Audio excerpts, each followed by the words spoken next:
আল্লাহ তাআলার অপরূপ সৃষ্টি কত সুন্দর। দেখেন আমার পিছনে সারি সারি নারিকেল গাছ, খেজুর গাছ এবং পাশে হচ্ছে মেঘনা নদী, অপোজিটে হচ্ছে বঙ্গোপসাগর। আরেকটি দৃশ্য দেখাই আপনাদের। এই দেখেন কত সুন্দর গরুরা ঘাস খাচ্ছে, সারি সারি অনেকগুলো গরু ঘাস খাচ্ছে এবং একজন মাছ ধরতেছে জাল দিয়ে। আর এই পাশে যদি দেখাই, এই পাশে পার্কটা কত সুন্দর, মাশাল্লাহ মাশাল্লাহ, আল্লাহ তাআলার অপরূপ কত সুন্দর। এখন আবহাওয়াটা অনেক জোশ। যারা যারা এই ভোলা চরফেশনে আসেন, এটা হচ্ছে ভোলা চরফেশনের বেতুয়া প্রশান্তি পার্ক। আর এই বেতুয়া প্রশান্তি পার্ক এক এক সময় এক এক সৌন্দর্যে তৈরি হয়, দেখতে এক এক সময় এক এক রকম লাগে। যেমন এখন আবহাওয়াটা একটু অন্যরকম, এখন একটু ভিন্ন রূপ লাগতেছে। আবার এখানে যে আপনার পানি উঠে, মানে পানি উঠে, এই সময় একটু অন্যরকম চিত্র লাগে।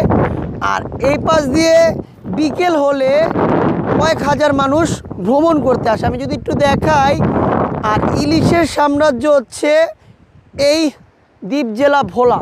বিশেষ করে হচ্ছে চরফেশনে হচ্ছে ইলিশের মাছ বেশি ধরা পড়ে চরফেশনের সাম্রাজ্যঘাটে।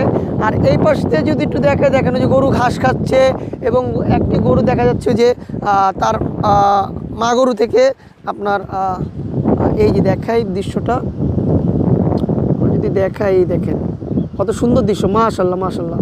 আর এটা হচ্ছে আমাদের ভোলা চরফেশনের বেতুয়া প্রশান্তি পার্ক। নদী উত্তাল নদী। আর এখন হচ্ছে নদী দেখাই, এটা হচ্ছে মেঘনা নদী। এই মেঘনা নদী দেখেন পুরোটা উত্তাল, হ্যাঁ। আর ওই পাশে হচ্ছে মনপুরা। এই যে ঝাউবনগুলো দেখতেছেন, ঝাউবনের পাশে হচ্ছে মনপুরা, এই চরফেশনের মনপুরা। আর এটা হচ্ছে বেতুয়া প্রশান্তি পার্ক।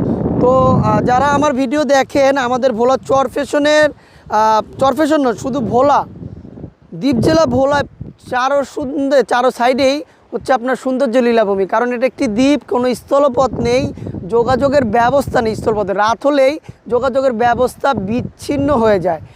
আর এটা একটা মানে বাংলাদেশের বরিশাল বিভাগে একটি জেলায় আপনার কোনো স্থলপথ নেই, আর 5টি জেলায় আপনি যাতায়াত করতে পারবেন স্থলপথ দিয়ে। বাট এই বরিশাল বিভাগে ভোলা জেলায় স্থলপথ নেই। তো আর বরিশাল বিভাগের সবচেয়ে সুন্দর যে লীলাভূমি আমার কাছে হচ্ছে এই দ্বীপ জেলা ভোলা। সারি সারি নারকেল গাছ দেখতে পারবেন। আর এখানে প্রচুর পরিমাণ নারকেল পাওয়া যায়, তারপর সুপারি পাওয়া যায়, ইলিশ মাছ পাওয়া যায়। আর কি বলবো, দেখেন এই যে কত সুন্দর করে ঘাস খাচ্ছে। দেখেন এখানে যারা রাখাল রয়েছে তারা গরু ছেড়ে দেয়, আবার পানি উঠলে তারা